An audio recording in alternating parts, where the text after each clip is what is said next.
Assalamualaikum warahmatullahi wabarakatuh. Selamat pagi anak-anak. Perkenalkan Bapak Asep Jainuddin, guru baru di SMP Negeri 1 Saketi. Apa kabarnya anak-anak? Mudah-mudahan kita berada dalam lindungan Allah Subhanahu wa Ta'ala, dan kita berdoa mudah-mudahan pandemi ini segera berakhir dan bisa bertatap muka. Oke, hari ini kita belajar tentang bab 2 himpunan. Submateri yang akan kita pelajari, kalian bisa mengetahui konsep himpunan serta cara penyajian himpunan. Yang pertama, ini adalah konsep himpunan. Apa itu himpunan? Himpunan adalah kumpulan benda yang terdefinisi dengan jelas atau khusus ya dalam bahasa Indonesianya. Contohnya, yang pertama, kumpulan siswa yang lahir pada bulan Juni. Di sini bulan Juni sudah terdefinisi dengan jelas. Coba kalau misalkan tidak ada bulan Juni, kumpulan siswa yang lahir aja, kan kita bingung bulan apa dia lahirnya. Nah, seperti itu. Yang kedua, kumpulan siswa laki-laki. Di sini juga sudah terdefinisi dengan jelas jenisnya. Jenisnya itu jenis siswa laki-laki. Kalau perempuan, boleh perempuan. Kalau misalkan kumpulan siswa tidak terdefinisi apakah dia laki-laki atau perempuan. Yang nomor 3, kumpulan buah-buahan yang diawali dengan huruf M. Ini juga sudah terdefinisi dengan jelas, yaitu diawali dengan huruf M buah-buahannya, kayak mangga, melon, markisa, dan sebagainya. Yang keempat, kumpulan nama kota besar di Indonesia yang diawali huruf J. Kota-kota besar apa saja yang diawali dengan huruf J? Misalkan Jakarta, Jombang, Jambi, Jember. Nomor 5, kumpulan binatang yang berkaki 2. Sudah jelas yang berkaki 2 anggotanya apa saja. Misalkan ayam, bebek, terus apa lagi? Burung. Pokoknya yang berkaki 2. Tapi kalau misalkan kumpulan binatang, ya tidak terdefinisi apakah dia kambing masuk, ayam masuk, karena tidak disebutkan spesifiknya. Yang nomor 6, kumpulan negara di Asia Tenggara. Ini juga terdefinisi dengan jelas, Asia Tenggara. Berarti negara-negara yang hanya di Asia Tenggara. Contohnya Indonesia, Malaysia, Filipina, Thailand, Brunei, Timur Timur, dan lain-lain. Lanjut, contoh bukan himpunan. Di sini kumpulan gunung tinggi di Indonesia. Ini tidak terdefinisi dengan jelas gunung yang mana. Nomor 2, kumpulan orang kaya di Indonesia. Ini juga tidak jelas orang kaya yang mana. Namanya siapa? Ini tidak jelas. Nomor 3, kumpulan orang pandai di sekolahmu. Ini juga tidak jelas. Soalnya semua siswa pandai dan kurang spesifik. Contoh misalkan di sini kumpulan orang pandai yang diawali dengan huruf A. Nah, baru ini bisa disebut dengan himpunan. Misalkan A Asep, A Andri, Ade. Nomor 4, kumpulan makanan lezat. Nah, ini juga tidak jelas. Semua makanan lezat. Makanan yang mana? Tidak disebutkan di sini, tidak jelas. Nomor 5, kumpulan pelajaran yang disenangi siswa. Ini pelajaran yang mana? Tiap siswa beda-beda mata pelajaran yang disukainya. Ini juga tidak jelas. Cara penulisan himpunan. Cara penulisan himpunan itu yang pertama dengan huruf kapital. Yang kedua dihubungkan dengan tanda sama dengan. Yang ketiga menggunakan kurung kurawal. Yang keempat, antar anggota himpunan dipisahkan tanda koma. Contoh, himpunan A sama dengan, ada kurung kurawal, dan anggotanya dipisahkan dengan tanda koma. Asep, Ari, Beni, dan Dono. Ini koma. Nah, seperti ini cara penulisan himpunan. Himpunan B, 1, 2, 3, 4, 5. Ada kurung kurawal, ada sama dengan, dan dipisahkan dengan tanda koma. Cara menyatakan himpunan. Ada 3 cara. Yang pertama, menyebutkan nama anggotanya atau disebut dengan enumerasi. Contohnya, anggota himpunan A sama dengan 1, 2, 3. Anggota himpunan B sama dengan 1, 3, 5, 7. Anggotanya berupa angka-angka kalau enumerasi. Yang nomor 2, menuliskan sifat-sifat anggotanya atau dengan kata-kata. Contoh, himpunan A adalah di dalam kurung kurawalnya ini berupa kata-kata bilangan asli yang kurang dari 4. Himpunan B adalah bilangan ganjil yang kurang dari 8. Ya ini 1357. Yang atasnya juga yang ini bilangan asli yang kurang dari 4. 1, 2, 3.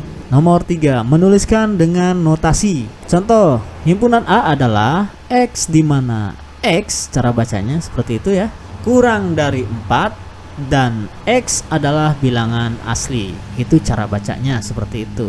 Himpunan B adalah X, di mana X lebih kecil dari 8 dan X adalah bilangan ganjil. Seperti ini ya, bilangan ganjil yang kurang dari 8 ya 1, 3, 5, 7. Lanjut. Himpunan kosong. Himpunan kosong adalah himpunan yang tidak mempunyai anggota, dilambangkan dengan kurung kurawal atau 0 dicoret. Nah, ini namanya himpunan kosong. Contoh, himpunan A adalah siswa kelas 7 yang usianya di bawah 7 tahun. Coba, siswa kelas 7 yang usianya di bawah 7 tahun, berarti dia umurnya 5 tahun ya. Ada nggak siswa kelas 7 yang umurnya 5 tahun? Tentu tidak ada. Jika didaftar anggotanya ya seperti ini, himpunan A sama dengan himpunan kosong. Cara penulisannya seperti ini. Atau himpunan A adalah himpunan kosong atau 0 dicoret. Bapak mau tanya nih, ini termasuk penyajiannya dengan huruf atau dengan enumerasi? Betul, ini dengan kata-kata. Yang B, himpunan B adalah bilangan prima antara 24 dan 28. Ada nggak bilangan prima antara 24 dan 28? Berarti angka-angkanya 25, 26, dan 27. 25 itu bukan bilangan prima karena 25 bisa dibagi 5. Kita ketahui bahwa bilangan prima itu adalah bilangan yang hanya bisa dibagi oleh bilangan itu sendiri. 25 itu bisa dibagi 5, 26 bisa dibagi 13 atau 2, 27 bisa dibagi 3 atau 9 ya. Berarti jelas jika didaftar anggotanya himpunan B adalah himpunan kosong atau himpunan B adalah 0 dicoret. Lanjut, himpunan bagian.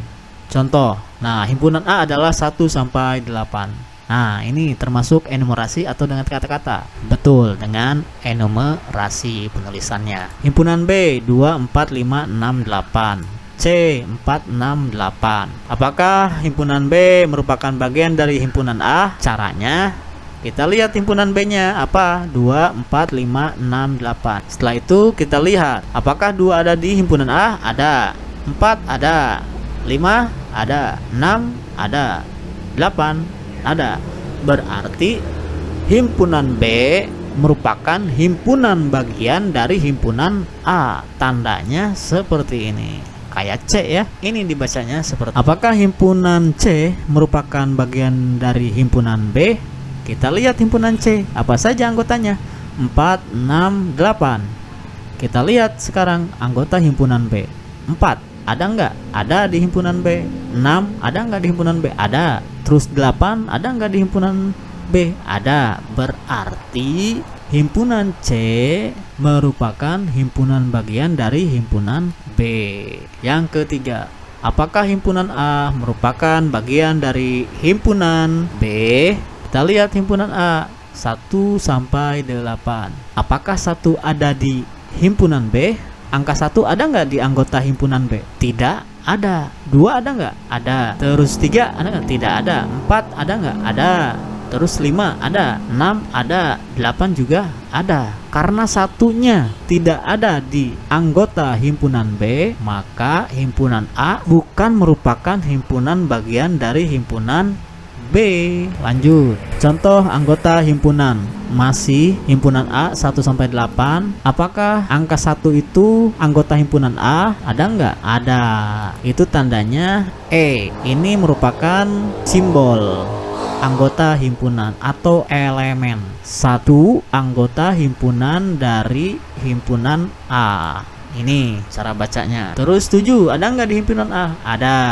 Berarti 7 merupakan anggota dari himpunan A.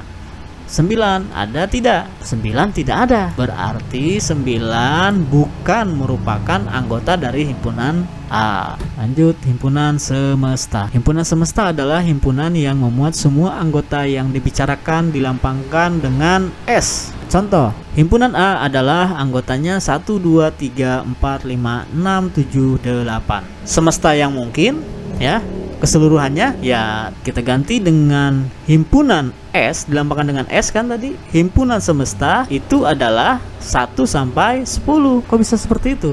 Ya karena anggota himpunan A itu termasuk dengan himpunan semesta ini. 1 ada nggak? Ada. 2 ada nggak di himpunan? Ada. 3 ada. 4 ada. 5 ada, dan seterusnya. Terus bisa juga dikatakan himpunan semesta adalah bilangan asli. Ini itu adalah bilangan asli ya. 1, 2, 3, 4 sampai 8 ini disebutnya adalah bilangan asli. Terus bilangan bulat. Himpunan semesta adalah bilangan bulat. Betul. Ini merupakan bagian dari bilangan bulat. Paham? Oke. Mungkin untuk pembelajaran hari ini cukup di sini. Kalau misalkan ada yang tidak mengerti, silahkan komen di grup WhatsApp. Oke, Bapak akhiri. Assalamualaikum warahmatullahi wabarakatuh.